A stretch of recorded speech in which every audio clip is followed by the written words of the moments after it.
Hey everyone, Technomentary with a video for you guys. In today's video, I'm going to show you how to fix the camera control not working on your iPhone. So this is a new feature with the camera control. If you press on it, right, it activates your camera, but maybe it's not activating the camera. You want to go follow these steps. So let's get started. The very first thing you want to do is ensure that the case is not blocking that button, because you need to press on that button, and if it's a case that doesn't have that cutout or doesn't have an option where you can press it, it's not going to work. So remove any case. The next thing you want to check for any kind of dirt or dust that could be blocking it. Usually, as you can see here, it's flat against it, but if there's a buildup of dust, dirt, or anything, could potentially block it. So you want to take a microfiber cloth, just wipe it down nice and cleanly so that it can detect your hand when you press it or when you're toggling it like that. So that's going to be another thing to check. Now, after you have done that, the next thing you want to do is check the setting to make sure it's actually enabled and turned on if it didn't get turned off accidentally. So in order to do that, you're going to go into your setting on your iPhone, go to camera, and then click on camera control.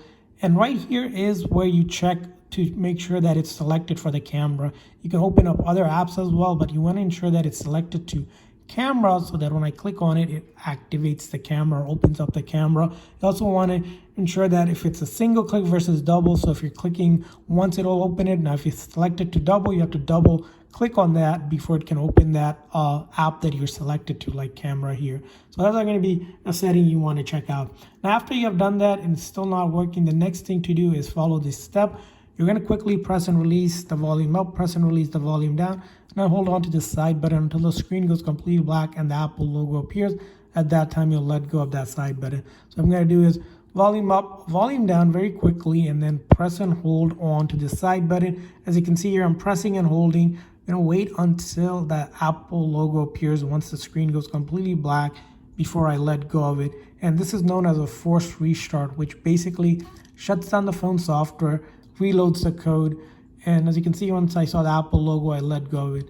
So it'll shut down the phone, reload the code, making sure it's not a software bug or glitch that may be causing that camera button control not to work.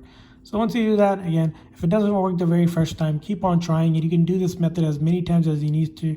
Remember, volume up, volume down, and then hold on to the side button. It will not delete any of your data, all of your photos, videos, apps will be on your phone. Now, if it's still not working, the next thing to do is go into your settings, go to general, software update, update the software on your iPhone. The reason why it is, sometimes a previous update might cause the camera control button not to work, and updating your phone is going to be the best thing to do when it comes to a software issue that may be causing it not to work. Along with that is, if you already did that and it's still not working, the next thing to do is in your settings, go to general, and then scroll all the way down to transfer reset iPhone. Click on reset, and you want to reset all settings. And the reason why you want to reset all the settings is that sometimes a setting might be causing that camera control not to work properly. Resetting the settings will not delete any of your data, so all your photos, videos, apps will still be on your phone. All that is going to reset is network related settings, keyboard dictionary settings, home screen layout settings, handwriting settings, and location and privacy settings. All just the settings to factory default, but your data will be there. And that's it. Hopefully, following these troubleshooting steps, your camera control button is now working. If so, please consider the like and subscribe button. Also, if you found another problem or issue causing that not to work, do share with everyone so we can know. And I hope this video is helpful. So again, please consider the like and subscribe button. See you guys next time.